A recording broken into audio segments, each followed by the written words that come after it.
মাত্র ৩ মাস আগে ক্যান্সারে মাকে হারিয়েছেন শাহিন। সেই শোক কাটতে না কাটতেই এবার একই রোগ বাসা বেঁধেছে তার শরীরেও। মাত্র ৩২ বছর বয়সে জীবন বাঁচানোর লড়াইয়ে এখন দিন গুনছেন এই যুবক। শরীয়তপুরের জাজিরা পৌরসভার বাসিন্দা শাহিন দেওয়ান কয়েক মাস আগেও পরিবারের বড় ছেলে হিসেবে সামলাচ্ছিলেন সংসারের দায়িত্ব।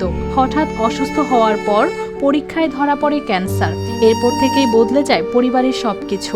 দিন এনে দিন খাওয়া এই পরিবারে এখন সবচেয়ে বড় চিন্তা শাহিনের চিকিৎসা। প্রতিটি কেমোথেরাপিতে লাগছে প্রায় ৩২,০০০ টাকা। ওই গ্রামে থেকে যা ২-১ পয়সা উঠাইছি, উঠায় দিছি। এখন ওই চিকিৎসার পর আছে, এখন অনেক টাকার দরকার।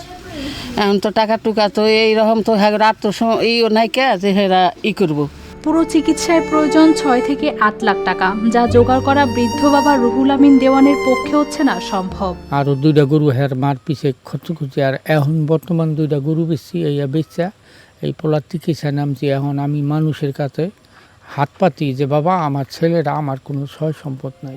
বড় ছেলেকে বাঁচাতে এখন দিনরাত পরিশ্রম করছেন বাবা ও ছোট ছেলে তুহিন। আরমা বিক্রি করে, পেয়ারা বিক্রি করে, তো তার মতন মুরব্বী এখন তার থেকে আরো অল্প বয়সে মুরব্বীরাও ঘরে বিশ্রামে থাকে, কিন্তু তার মতন এত মুরব্বী মানুষ সে তার ছেলেকে বাঁচানোর জন্য তার সবকিছু বিসর্জন দিয়া সে পরিশ্রম করতেছে, ঘাড় ভাঙা পরিশ্রম করতেছে একমাত্র তার ছেলেকে বাঁচানোর জন্য। শাহিন বলছেন মানুষের সহযোগিতা পেলে আবারও স্বাভাবিক জীবনে ফিরতে চান তিনি। বাঁচার জন্য সবার কাছে জানিয়েছেন সাহায্যের আবেদন। 72 ঘন্টা ময়েশ্চার লক সমৃদ্ধ লিলি বডি ওয়াশ, শিয়া বাটারের গুডনেস স্কিন রিপেয়ার করে রাখে সফট ও গ্লোয়িং। টিউমার হয়ে ইনফেকশন হয়ে ক্যান্সার হয়ে গেছে গা। এখন আমি অসুস্থ, আমি সবার কাছে সহযোগিতা চাই, আমি আর কটা দিন বাঁচতে চাই। চিকিৎসকরা বলছেন নিয়মিত চিকিৎসা চালিয়ে যেতে পারলে সুস্থ হওয়ার সুযোগ আছে শাহিনের। ক্যান্সার এখনও প্রাথমিক পর্যায়ে আছে। এই অবস্থায় আসলে উন্নত চিকিৎসা যদি সম্ভব হয়, নিশ্চিত করা সম্ভব হয়, তাহলে তার বেঁচে থাকার সম্ভাবনাটা অনেক বেড়ে যাবে।